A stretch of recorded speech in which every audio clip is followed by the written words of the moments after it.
बिहार में कैबिनेट की बैठक हुई। कैबिनेट में कई प्रस्तावों को मंजूरी दी गई है और साथ ही कई विद्यालय, हजारों की संख्या में विद्यालय सहायकों की नियुक्ति करने की बात भी कही गई है। 6421 विद्यालय सहायकों की नियुक्ति होगी और नीतीश कैबिनेट की बैठक में कुल 46 एजेंडों पर मुहर लगी है। ये उनकी अध्यक्षता में सचिवालय स्थित मंत्रिमंडल कक्ष में यह बैठक हुई और विधानमंडल के सचेतक को भी उपमंत्री के बदले अब राज्य मंत्री का दर्जा दिया जाएगा। ज्यादा जानकारी के लिए इस वक्त हमारे साथ विवेक जुड़ गए हैं। विवेक, उन्होंने 46 प्रस्तावों को मंजूरी दी है, लेकिन लगता है सबसे अहम 6421 विद्यालय सहायकों की नियुक्ति का फैसला होगा, जिसका इंतजार युवाओं को होगा। जी बिल्कुल, 2 सप्ताह के बाद जो मंत्रिमंडल का बैठक हुई और उसमें जो कई महत्वपूर्ण निर्णय लिया गया है, इसके साथ ही साथ 46 एजेंडों पर मुहर लग गया है। ऐसे में बात कर लिए तो कई महत्वपूर्ण निर्णय में यह भी है कि जो राजधानी पटना में जो 5 स्टार होटल बनाने की जो बात हो रही है उसको लेकर चर्चा हुई है। साथ ही साथ जो एयरपोर्ट से सटे जितने भी होटल हैं उसकी जो ऊंचाई है उसकी ऊंचाई में जो कही जाए थोड़ी सी छूट मिली है, क्योंकि जो बात कर लिए तो एयरपोर्ट के इलाके में जो भी होटल है उसको थोड़ा सा जो ये प्लेन को लैंडिंग करने में प्रॉब्लम होती है, उस वजह से उस इलाका में दायरा नहीं बढ़ाया गया है, लेकिन थोड़ी सी राहत मिली है। इसके साथ ही साथ पटना में कई 5 स्टार होटलों की मंजूरी दी गई है। उसके साथ साथ बताने की जो अभी जो होटल है उसकी और जो ग्राफ है उसको बढ़ाने की बात कही गई है। इसके साथ साथ बता दें कि जो 46 एजेंडों में एक और महत्वपूर्ण एजेंडा है कि 350 पदों के लिए इंजीनियर का भर्ती करने का लक्ष्य लिया गया। उसके साथ साथ बात कर ली जाए तो सड़क विभाग से जुड़ी मामला है, उसको लेकर निर्णय लिया गया कि कई जो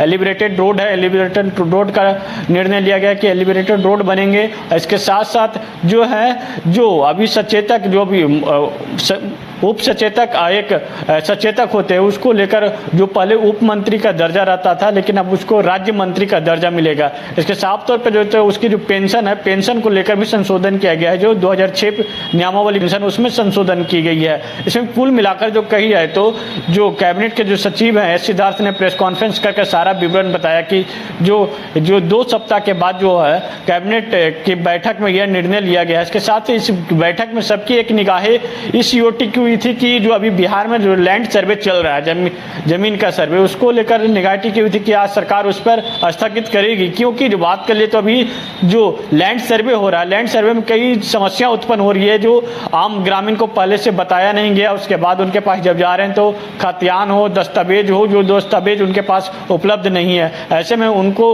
एक जो कही जाए तो समस्या का सामना तो करना पड़ रहा है। एक तरफ जो भूमि सुधार राजस्व मंत्री हैं दिलीप जायसवाल वो कह रहे हैं कि हम आम सभा लगाकर, ग्राम सभा लगाकर उसको हम उनको जानकारी दे रहे हैं और हम उनसे राय ले रहे हैं। और इसके साथ साथ बात कर लिए तो हम उनको उपलब्ध सारे दस्तावेज, उनके पास जो दस्तावेज है वो सारा दस्तावेज उपलब्ध कराएं। उसके बाद हमारी जो टीम है उनसे संपर्क करेंगे। लेकिन अभी इस पर जो कहिए तो कैबिनेट में चर्चा नहीं हुई है। लेकिन जो बात करें तो अभी जो जमीन से जुड़ी हुई मामले जो है ऐसे लगातार जो सामने आ रहे थे। और इसके साथ साथ बात करें कैबिनेट में एक और चर्चा ली गई है जिसमें 7 जो डॉक्टर हैं, जो प्राथमिक स्वास्थ्य केंद्र के डॉक्टर, उनको बर्खास्त किया गया है। ऐसे में जो 7 डॉक्टर हैं जो झंझारपुर का है, मुंगेर का है, ऐसे जो तमाम जिले हैं उन जिलों के जो 7 डॉक्टर हैं उनको बर्खास्त कर दिया गया है। जी उदय। साथ आज एक उपेंद्र कुशवाहा का एक बयान भी काफी चर्चा में है, जिसमें उन्होंने सीटों की संख्या का ऐलान करते हुए कह दिया है कि विधानसभा में इतनी सीटों पर हम चुनाव लड़ेंगे। तो इसे लेकर भी कहीं न कहीं सियासी हलचलें तेज हो गई होंगी। विवेक, कोई रिएक्शन आया है क्या उसे लेकर? जी बिल्कुल, दिल्ली में जो जो राज्यसभा सांसद है उपेंद्र कुशवाहा ने कहा कि जो बिहार में जो 2024 में जो लोकसभा चुनाव हुई तो जो बिहार से जो परफॉर्मेंस एनडीए को जो मिला वो असंतोषजनक था।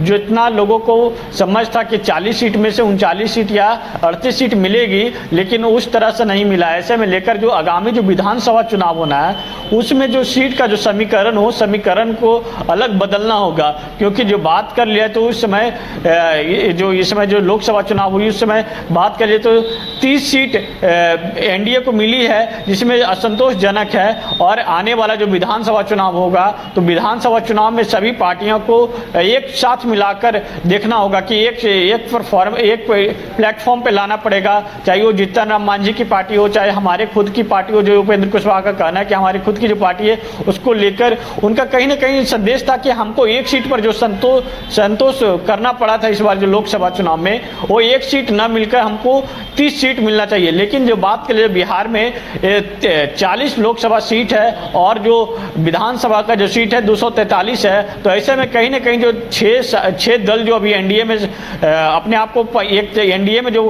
कही जाए तो आधिकारिक 5 दल है बिहार से, लेकिन एक तरफ जो पशुपति पारस भी दावेदारी कर रहे हैं कि हम एनडीए के हिस्सा हैं, तो 6 दल हो जाती है। तो 6 दल में जो कही जाए तो सिर्फ टव्वल तो जरूर देखने को मिलेगा आने वाला विधानसभा चुनाव से पहले जी। तो चलिए क्या समीकरण आता है ये देखना दिलचस्प होगा। विवेक, हमारे साथ जुड़ने के लिए और जानकारी देने के लिए आपका बहुत बहुत धन्यवाद।